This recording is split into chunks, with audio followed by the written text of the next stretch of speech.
I'll sit there and I just like after like 12 hours sitting at the computer, just kind of lose it a little bit.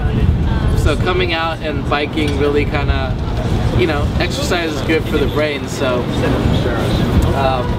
I enjoy doing both. Do you ever worry about getting fat from sitting at the office all day and coding? Yeah, because I'm kind of addicted to French fries.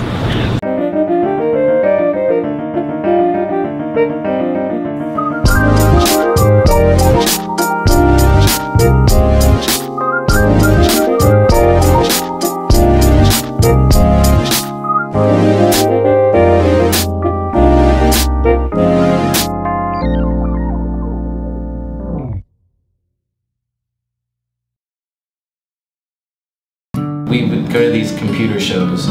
There's these huge warehouses where they'd sell like computer parts, and you know, I'd walk around and be like, "Can I get that? Can I get that?" And just like he would actually buy. I mean, like it'd take a little bit of convincing, but like he would actually buy me these like expensive computer parts, like a CPU upgrade that would be like $200, you know, for a little 12-year-old kid. You know, it's like. You know, I really appreciated that about him. Like he was willing to spend, you know, money that he didn't really have on getting me things so that I can like tinker around and play with. Mostly just to make my video games run better, but like he knew I was also like, you know, into you know, building websites too. So. You know, sometime in middle school when I started playing a lot of like video games online, and I was really into creating these like fan sites for the games that I was playing. It's like StarCraft and like Command and Conquer. Like I was really into it, and I was actually more into building these fan sites than I was into playing the game itself. I really liked the game, but like just like being able to create like a community where people came and like, you know, you provided a service for them. They can come and like download a map or like, you know, read up on some tips and tricks, and it's just like, it felt good to like know that people are using like something you built to like do something better with whatever they're doing, whether it's video games or whatever. We're going to be field testing the new app that I've been working on, which is going to have better location tracking, and essentially we're just testing it so that battery life is okay and that we're not going to run out of batteries. Yeah, there's a lot of companies out there that'll deliver very specific like niche products, but we do everything. We'll do your grocery shopping, we'll go get you an iPhone charger from Best Buy, we'll pick up your mail for you, we'll go pick up Shake Shack for you. So all grocery store requests would be free. So this isn't just for, you know, the rich person, it's accessible for everybody. Alright, so we just got a new request. I remember during summer school, you know, some of my friends would be like after class they'd go hang out, and I shouldn't have, but I felt a little ashamed of being a nerd. So I'd kind of just lie about it. I'd want to go home and work on these like websites that I was building, but it's just like, you know, people would call me nerd whenever I like talked about it, so I didn't really talk about it too much. So I had a lot of online friends that I talked about it with, but you know, I'd kind of lie about it and say like, you know, I'm tired, I want to go home, but it was really just to you know, work on my stuff.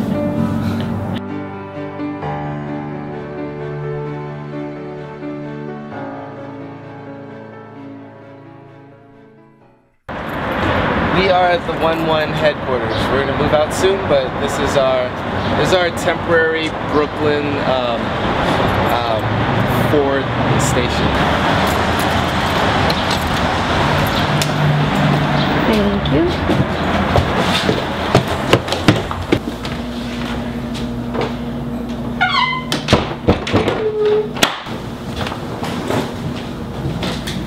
This is the office. Laptops, computers. We We have a TV here we never use. And this is where it all happens. Just sit here all day and type. It's pretty boring. We've been in 1, 2, 3, 4. This is our 4th space in the past year and a half. We first started at Projective Space. It's like a shared space in Soho and Lower East Side. And then we worked out of the Fueled Collective, which is it's on Prince and Broadway. It's like a shared space that was started by an app development agency called Fueled. Then we worked out of my apartment for 2 months in Hell's Kitchen, and then we moved here. A lot of people that we've talked to or that have visited, they like that we're working out of an apartment. Just, you know, I mean, I guess you get that feel of like the startup life or whatever. But in reality, it's just more cost effective. You know?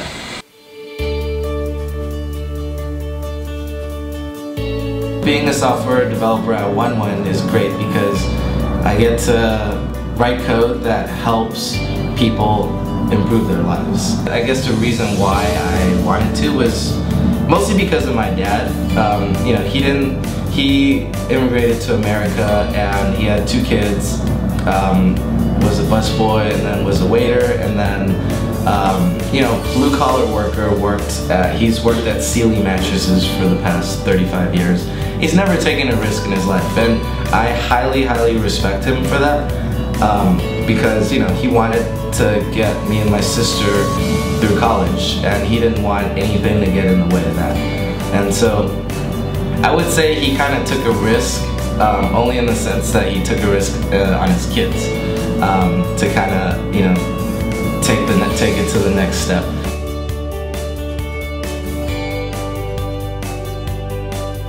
I believe that in the future, the less you know about technology, the more you'll get bullied. I think it's gonna be like a 180 switch. It's like the more you know about science and technology, like the cooler you're gonna be. Part of my inspiration for being an entrepreneur is to be able to, you know, one day just help kids be more knowledgeable about technology so that they can better protect themselves in the future.